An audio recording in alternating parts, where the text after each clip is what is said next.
So, there's a situation in Springfield, Ohio. Haitians, there's a lot of Haitians there, and they're killing all the geese, and they're eating neighborhood pets, cats and dogs. And so they're going to hunt them. The white supremacists are going to hunt the Haitians. So this is all just crap. Untrue. But what is true, I'm going to tell you what happened in Maine. Okay? Suddenly, there's 2,000 people that get dropped, Somalians get dropped in the Lewiston-Auburn area. Very economically depressed area. And, like, I hate to say this for you people who love Maine, but Maine has never had a good economy. It's always depressed. And so they immediately had problems. You know, there were more people applying for aid than they could possibly handle. You know, and the people, they don't speak English, this and this, a lot of different customs. And so they got that problem. Then all of a sudden they have this massive amount of extra children that they haven't planned for. So what do they do with them? Where do they put them? They don't have someone on board that's a, translator, or, is it fair just to take these children and stick them like in a math class and they get it or they don't? So it was put quite a strain on Lewiston-Auburn. And then, okay, the KKK, Ku Klux Klan said, oh, great, let's go up there. Those Maine people, they're really racist, right? So they go up here. They have their little, seminar or weekend or whatever they're doing, and one person shows up from the local population. They have people that they brought with them that are sitting in the chairs, but only one person from Maine listened to their talks, and they didn't even interview him. He could have been like, I can't believe how foolish this is, and he wanted to listen to it. But they got one person and 2,000 counter demonstrators. So the situation wasn't about race at all. It was about the economic strain that got put on the system, and just was really hard for people. It's hard for the town, not enough clerks to process the people, not enough this, not enough that, not enough, chairs in school and all kinds of things. So, and eventually things worked out. But it was really bad at the beginning, but it had nothing to do with race. If I broke my right arm and I go to the doctor and he puts a cast on my left arm that's fine, that's not going to help my broken arm. And that's the same thing that's happening when people insist that something's racist instead of just looking at it.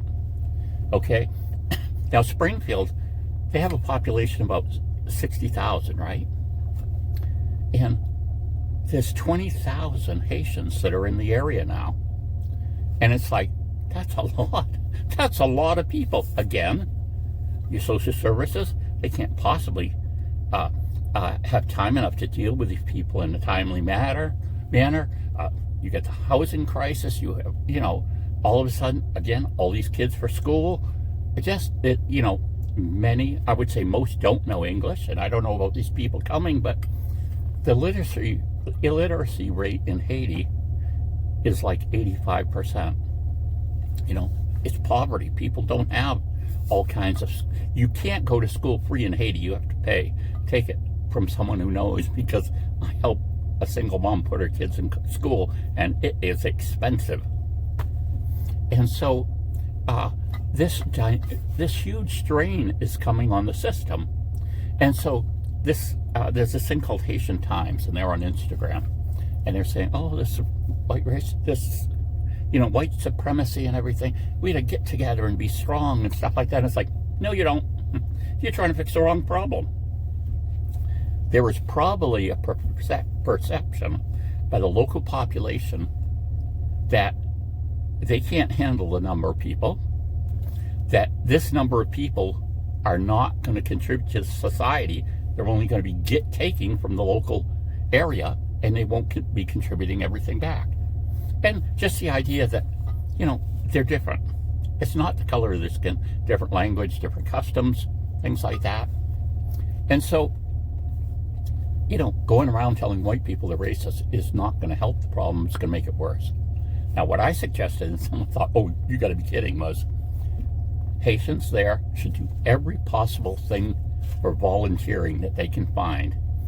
If there's someone that needs a volunteer and that volunteer isn't filled, someone from this group of Haitian people should be in there. They should show the local people that they're hardworking, one, and they want to contribute to the community. That will change the perception of those local people when they see that happening with Haitians. Now, I realize that's difficult because, again, there's a language barrier and stuff like that, but I think it could go a long way to solving this situation as far as animosity. There are kind of volunteer things people can do not attached to anything. You see these people, someone got on the news the other day they were wearing a clown suit, but they picked up trash. So it was like, well, I'm sure in, Springfield, Ohio, there's plenty of things wrong, areas that need to be picked up in the city or whatever, and there's just all kinds of things there that need to be done. And so if Haitians as a force came in and said, listen, we want to do, we have people that don't have jobs. We want them to do something productive for the community. Here they are. I'm sure they could, all kinds of things, paint things, clean up parks, work in food banks that are passing out food to people. There's all kinds of things that could be done. And that would change their perception. I know I was reading about Irish Catholics coming into the United States. And this was the Civil War time, and it was seen that these people were Roman or Papists. They weren't Christians. They were Catholic, and they were they owed their allegiance to Rome, not any government. And the situation was really bad for these Irish, and they're saying this is during the Civil War. And what changed that perception was the Irish enlisted in the North and fought alongside of all of these other people and fought and died in many cases. And that was a key thing that changed people's perception of Irish Catholics. And so I'm just saying, you Haitians can do the same thing. Just get out there. If you can't find a job, volunteer. Don't be sitting around with nothing to do. Find something constructive you can do for someone. And, there's 20,000 of you. Let's say for some reason, we'll say they're all families of 4. So that would be, 5,000 men, 5,000 women, 5,000 children. Oh no, 10,000 children, maybe. They're families of 4. Yeah. Oh, so let's just say for some reason only 5,000 of those people really can, some of the other people, the women are doing childcare, or maybe the woman's the one that's going out and the men are going to do the childcare or whatever. If that many people got in there and said, we want to do something for the community, we want to work, give us something to do. And like they say, we don't expect to be paid, but we're trying to get a good job. And the number one thing, how much better that looks in a resume that says, oh, you've been volunteering every day for the last 8 months. That's going to look really good on a resume when you try to get a job. Prove that you're dependable, that you're a worker. And again, that doing that volunteer work could change everyone's perception of the individual and of the Haitian community, And, it's sad, but different groups that come into the U.S. get sort of certain reputations. Now, when the Cambodians came over, refugees, way back, they were like wicked hard workers, and everyone knew they were. They were, they would be a bunch of them living in this one apartment, and they'd take turns sleeping in the bed. People would try to find different shift jobs. So, maybe 3 people were using one bed, but they had their work schedule so that the 8 hours were at different times. And they just had this reputation of being really hard workers. And, I worked in a photo finishing plant, and one whole section was Cambodians, and they were really excellent workers. And you have some other things, like for some reason the Somalians, it seemed like they get a reputation for being lazy. Now, I don't know if that's true.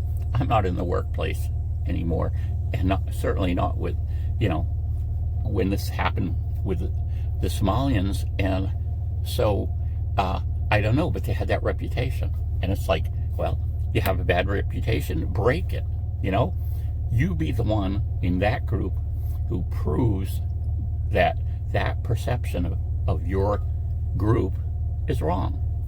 And I think you'll find that it's more a perception, it's not a perception of race, it's an anti-immigrant type feeling, thinking that immigrants are only going to take, they're not going to give, and they're taking things away from the Americans who are working.